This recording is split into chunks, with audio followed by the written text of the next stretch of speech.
last speaker tonight is Dr. Doru Costache. He is a proto-presbyter of the Romanian Orthodox Diocese of Australia and New Zealand. He is the co-founder and president of the Australian Institute for Orthodox Christian Studies. He is the senior lecturer in patristic studies at St Cyril's Coptic Orthodox Theological College, a member institution of the Sydney College of Divinity. He is also the Honorary Associate of the Department of Studies in Religion at the University of Sydney.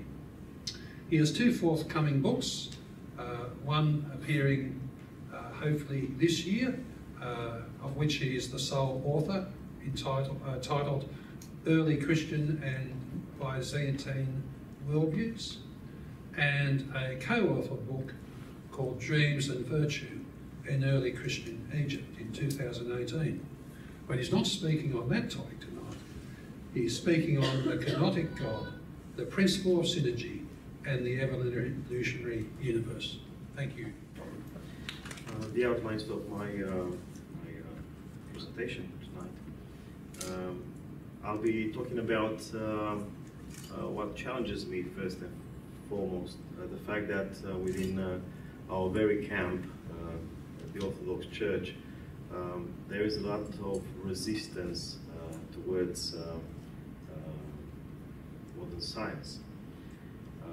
Then I'll be addressing a few of the highlights of the current scientific paradigm in relation to representation of reality. Then why the Orthodox, or some milieux within Orthodoxy, would resist the scientific paradigm. And I'll be trying to articulate a few thoughts in relation to how to bridge the gap between the Orthodox world and the world of science today. Now, Orthodoxy isn't a monolithic tradition. Most people would say Orthodoxy is one, unchangeable. We know it from the beginning, and as it was, this is how it is. Far from it. In reality, what I'll have on display on this slide is something that I cannot agree with at all. So, this is what challenges me to speak to you tonight. First of all, the fact that in some Orthodox milieus, there's this idea that the world is static and should be static. There's no mobility. If there's anything mobile, if there's any movement, that should be something associated with evil, with sin, with a fall. In other words, there's this idea that movement isn't natural. Then there's the idea that everything that exists in nature, in God's creation, is produced supernaturally by extraordinary acts, which is a nice thing, whatever, to think about, you know, the fact that we are all God's creation and we are God's creation, but I think the way this thought is articulated in those particular Orthodox milieus isn't traditional at all. Within the same circles, death is just an outcome of the fall, of sin, and unnatural. What's very interesting is the fact that people that maintain these ideas believe that their views are traditional, ecclesial, and the chorus of the Holy Fathers of old would support their views. Furthermore, they believe that such views are scientific dogma, if you like, or have a scientific value. Finally, for such milieus, the current scientific representation of reality is unsound, false, erroneous, more so dangerous to the Orthodox faith. Now, is this orthodoxy? I believe it's not. What you have seen in the previous slide is a sum of assumptions, I believe unsound, untraditional, unecclesial. Now, let's see what challenges those circles to resist modern sciences. For the scientific worldview of our days, and this is just a summary, maybe superficial, there's a few elements that are very important and we should ponder them. We have heard already from Dennis the fact that the universe is old, not created a couple of thousand years ago. And this universe is continuously expanding, and it expands according to natural laws, we heard from Peter. We know some of these laws, others remain unknown to us. Things are in constant motion, and where motion is, change is. Everything is changing within this evolutionary universe. The same natural laws apply everywhere in the universe, including the evolution of life on Earth. In other words, what we see in heaven, the astronomical universe, we see here, down on Earth, the same processes take place. And another important element, all things are connected. Why I'm pointing this out, it's because in the supernaturalist paradigm that I mentioned earlier, nothing is connected with anything. If all things are created ex nihilo, through divine, extraordinary interventions, there's no connection between things.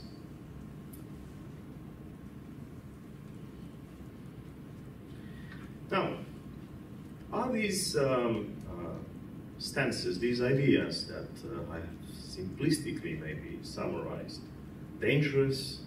They put in danger our faith? I believe they don't. They represent the current description of reality. The way Christians in the past have known other descriptions of reality, like the Aristotelian universe, the Ptolemaic universe, Galen's medical sciences, and so on and so forth. The way in the past, the early Christian theologians, the fathers of the church, have referred to the scientific paradigm of their time. Sorry for using science in that inappropriate way. If they did that, why wouldn't we do the same today? Well, not to refer to Ptolemaeus and Aristotle, but to Hawking and Dawkins and so on and so forth, our friends. Now, why would some Orthodox resist this kind of scientific description of reality, the evolutionary universe, for instance? I believe that there's something problematic behind this kind of resistance. First of all, it's their misinterpretation of creation as an act resulting in a perfect world. It's a mythological belief. It has nothing to do with the scriptures. If you look at the scriptures superficially, it all begins with God creating the heaven and the earth, and it ends, if you look at the last couple of chapters of the book of Revelation, with new heaven and new earth. And it's a development, it's a progression towards perfection. Perfection isn't something that used to be or happened originally, it's something that is supposed to come. Then another reason for their reluctance is the supernaturalist conviction that nothing in the universe exists by other means than God's special interventions. Of course, when you hear about natural laws, natural evolution, and so on and so forth, in the current scientific paradigm, you can get scared if you believe that everything that happens in the universe is, produced by God directly, without any mediation on the part of the potentialities within the creation, the natural energy of the universe. Then there's this mythological conviction that natural movement is a derailment from the original perfection. Those who love history and ancient history particularly know of the myth of the ages. You see this in the Greek poets of antiquity. The Golden Age, followed by the Silver Age, the Bronze Age, the Iron Age, and so on and so forth. It's all about fall or falling lower and lower, and everything is caused by movement. The more things move, the more things get corrupted. Now, apart from these aspects that are very questionable, traditionally speaking, ecclesially speaking, doctrinally speaking, scripturally speaking, there's a legitimate claim and a legitimate reason that I guess should stir some sympathy for the people that believe all these things. Namely the fact that the current scientific discourse is fraught with 18th century ideological convictions, atheism, naturalism, that's the opposite of supernaturalism, positivism, agnosticism, and so on and so forth. You can understand why people that construe themselves as traditionalists resist the sciences when the sciences are presented by their poor parole, if you like Dawkins or Hawking and others, in the wrappings of atheism. Yeah. Atheism has nothing to do with science, I dare say. So, is there any reason why contemporary Orthodox should oppose science? Again, I would say no. Our tradition teaches a very different wisdom. And I move towards a traditional solution, what I believe is a traditional solution. First of all, we don't have a dogma of creation in the Orthodox tradition. There's no dogma of creation. There's no official statement as to how God managed to create the world. We know that God creates through the Logos. We know something about God creating the universe out of nothing. But there's no detailed doctrine of, say, the technology of creation. What we have in the Creed, for instance, is a statement about God as creator, which reiterates the first line of Genesis. God as creator of everything that is. Full stop. Yeah? This is a very important statement. God as creator, provident.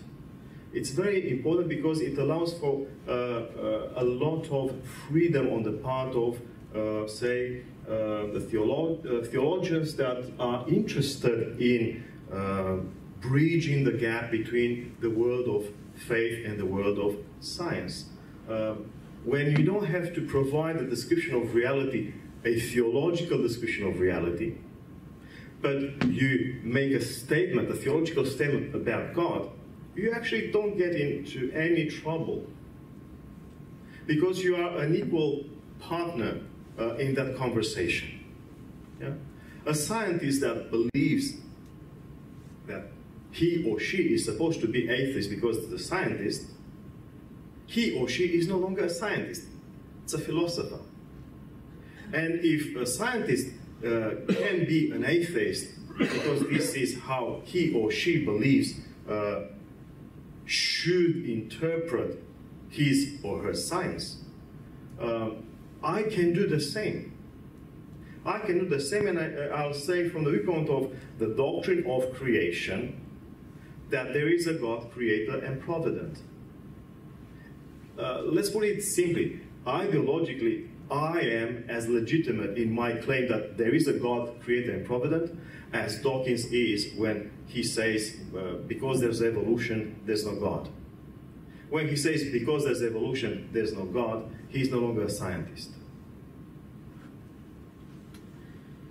Now, there's another aspect that could allow us to bridge the world of faith and that of science, is the fact that within our various representations of reality, from Genesis to this day, in everything we say about the world, there's something scientific and there's something theological. Well, put inverted commas for scientific. Yeah? But when you read Genesis 1, the narrative of creation, you don't just read theology. You read about how people would represent the world at a time. And when you go, for instance, to a 4th century Christian interpretation of that narrative, like Basil the Great's homilies on the Hexaemeron, you see a different kind of scientific narrative cropping, you know. Why?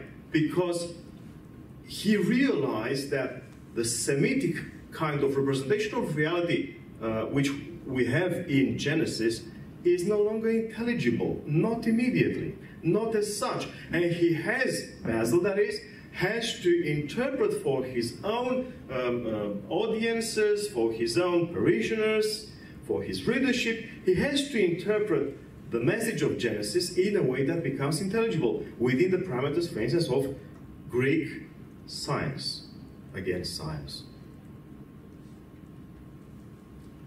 Now, what I propose is that certain milieux within Orthodoxy in modern times, in the 20th century particularly, have already understood this necessity, this need of retranslating the ecclesial message, the traditional message, in terms that take into consideration our own scientific paradigm. And look at what the great Vladimir Lossky says in the famous Mystical Theology of the Eastern Church. The cosmology of the Greek fathers is necessarily expressed in terms of the conception of the universe which prevailed in their own age, a fact which takes nothing whatever away from the properly theological basis of their commentaries upon the biblical narrative of creation. See again the distinction. There's something scientific in what the fathers have said, there's something theological. What can change, of course, is the scientific paradigm, because the scientific paradigms shift in history. The fact that St. Basil the Great in the 4th century interpreted, say, the heavens according to Ptolemaic paradigm, doesn't mean his interpretation is basically wrong, because it draws on a, well, outdated science. His theological view on that science is something that we should take out of that context and implement within our own context. And Lossky continues, having no philosophical preferences, the Church always freely makes use of philosophy and the sciences for apologetic purposes, but she never has any cause to defend this relative and changing truth as she defends the unchangeable truth of her doctrines. This is why ancient or more modern cosmological theories cannot affect in any way the more fundamental truth which is revealed to the Church.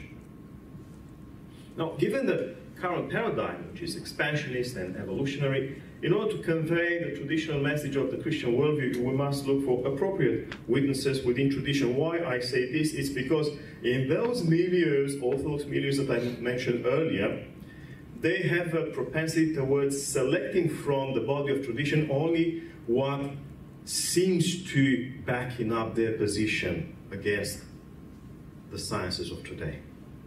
And the Romanian theologian Dumitru Stăniloae, Father Dumitru Stăniloae, mentions in a commentary on St. Athanasius' Against the Gentiles that there is a strong theology of movement in St. Athanasius of Alexandria, 4th century.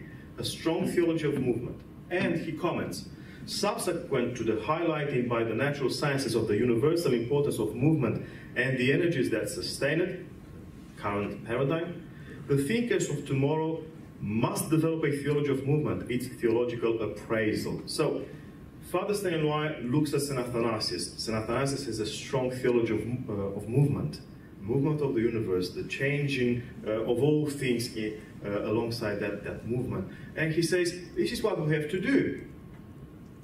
We are not supposed to just say God has created, full stop. If we want to make the message reach out today, or the audiences of today, we have to redraft the doctrine of creation, not in its essence, but it's in, let's say, external parameters, so that that message becomes intelligible.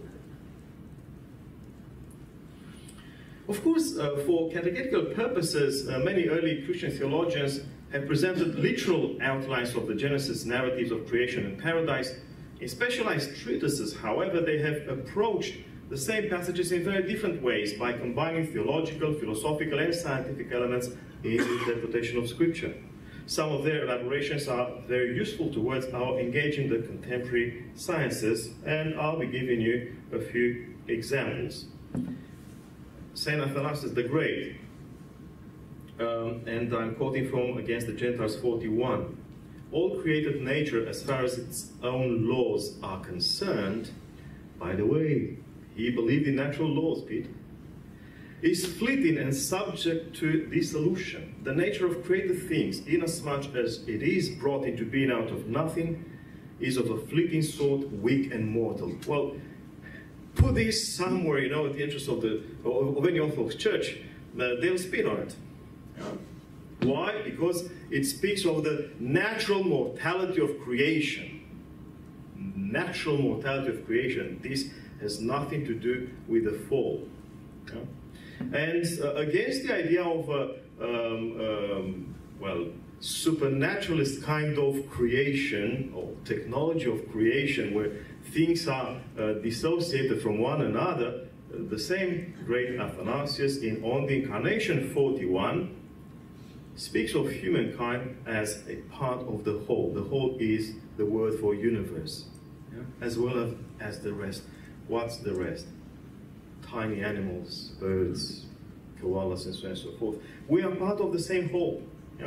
So there's distinction, there's difference, but we are the product of that kind of technology of creation which brings things out of nothing, and there's no connection between our bodies, for instance, and a forest, and so on and so forth. St. Basil the Great, he speaks of synergy and movement and dynamic development. This is, both quotes are from his Examen, interpretation of the 6 days of creation. The earth was in painful labors, with the generation of all things through the power stored in it by the demiurge, waiting for the auspicious times when, by divine call, you to bring out into the open the things engendered within it. So he believes that there is a natural potential in things created. God endows all things created with this natural potential for development. But Saint Basil believes that nothing can happen automatically or autonomously without an interaction between the uncreated energies of God and the natural energies of the universe, of nature, created nature. And so on and so forth. I cannot read everything, but I'll make the slides available. St. Gregory of Nyssa again speaks of the rationality of the universe. Everything is based on the Logos, and we have heard from Dennis about this. Everything happens within the universe according to the same principle of synergy, an interaction of divine and natural energy, an interaction between divine and created movement, and so on and so forth. I'll just read one bit. Look at the third quotation there, which is very interesting. Why? Because, as I said, for most Orthodox today, movement is sinful and change is sinful. Therefore, if we agree somehow with the idea of a movement, of an evolutionary movement, that's definitely part of the whole makeup of a fallen, sinful, corrupt world. Gregory, however, speaks of the nature of things as motion, movement. Is not conceived merely as local shifting, like the orbit of the moon, but is also contemplated in change and alteration.